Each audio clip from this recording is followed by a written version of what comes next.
So I'm quite conflicted on this one because I see it from both sides. So having one of the series that I did, one that I was my dream series was My Greek Kitchen on the Discovery Channel, and I'd been trying to get it off the ground for 7 years.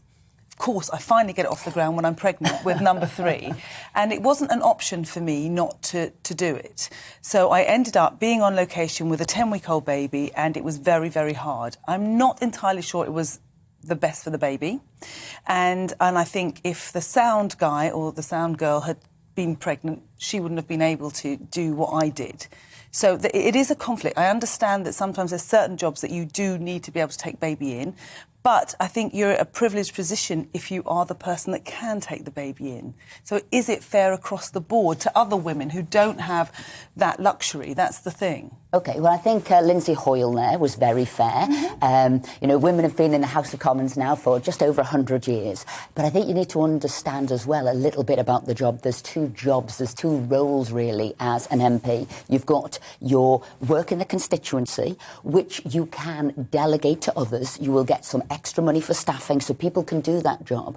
But there's the bit in the House of Commons that really only you can do. You are the elected representative that nobody else could do. You couldn't just say, whilst I'm on maternity, can somebody come in and do this job? So this is the sort of point she's raising. The bit in the Commons that I can't stand up and speak and do it, or she's saying, I did my baby there. This is the bit she's sort of talking about. But I think you are quite right in that, you know, does the House of Commons have support for women with babies? Yes, it does. It's got a nursery there. It's got a creche there. Yes, it's got support there. It's got various other things. But I think this is what she's talking about. I don't feel I can do my job properly. I can't delegate this. Her voting, she can delegate. She can give that to somebody else to do by proxy.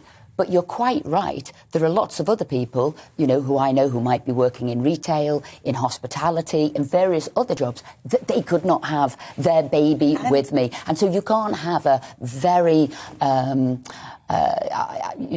don't know whether it would be overly supportive or different working conditions. And this might be a very good child. Could you imagine one that was screaming or unhappy in the chamber? There is also a difference in the ages. So, you know, I know that when you've got a 3-month-old, on the whole, if you're lucky, you know, you can do whatever you want. You strap them to you, you feed them, you change them, they're fine. It's not difficult. But then that really does change as they get older, you know, 3, 4, once they start crawling and once they're moving about. So if the chamber does decide to change the rules, you know, they've got to take that into account as well, because there's a big difference between a 3-month-old and a 6-month-old. So when you're saying babies, you're saying, well, what's the age of that baby and how can you do it? And if there is a creche there, she could leave the baby in the creche while she goes to vote and come back again, right? And I think that's why I think Lindsay Hoyle, who's the Speaker, who officiates the chamber, is saying, well, let's talk about this. And as you said, lots of people have come forward, whether it was, you know, men and women, you know, women with children or not, are saying, actually, is it the place? You know, there'll be other places that, you know, she could have the baby maybe in the office, she could have the baby in the creche, she could have...